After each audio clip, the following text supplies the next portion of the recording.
পতিত আওয়ামী লীগ সরকারের সময়ে ব্যাংক ও আর্থিক খাতে ব্যাপক লুটপাট হয়েছে, যার খেসারত দিতে হচ্ছে সাধারণ গ্রাহকদের।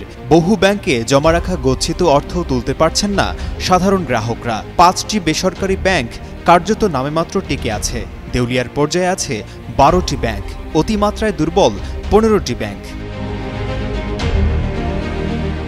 দখল ও লুটপাটের কারণে ব্যাংক খাতে খেলাপি ঋণের মাত্রা আশঙ্কাজনক হারে বাড়ছে।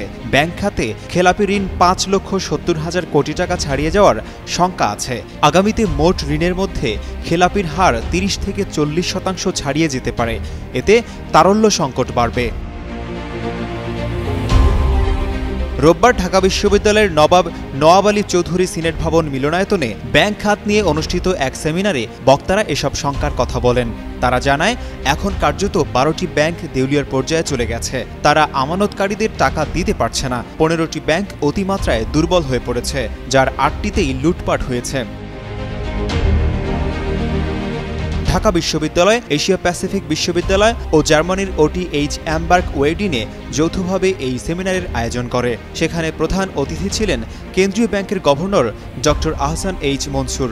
সেমিনারে বক্তারা বলেন, এস আলম একাই পুরো ব্যাংক খাত ধ্বংস করে দিয়েছেন, আর তার সহযোগীরা আরও ধ্বংস করেছেন। এ খাত ঘুরে দাঁড়াতে আরও অনেক সময় লাগবে।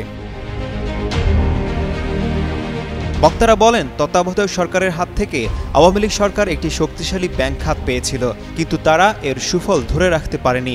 বরং তারা সংস্কারগুলো আগের অবস্থায় নিয়ে যায়, যার ফলে ব্যাংক খাতে বড় ধরনের লুটপাট হয়েছে। লুটপাটে ব্যাংক খাত ধ্বংস হয়েছে। সেমিনারে ব্যাংক খাত নিয়ে উদ্বেগ প্রকাশ করে বক্তারা বলেন, লুটপাটের টাকা বেশিরভাগই পাচার হয়ে গেছে, যে কারণে সেগুলো আদায়ের সম্ভাবনা নেই।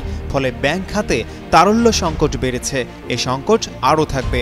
তবে কোন কোন ব্যাংক দেউলিয়ার পর্যায়ে, সেগুলোর নাম প্রকাশ করা হয়নি।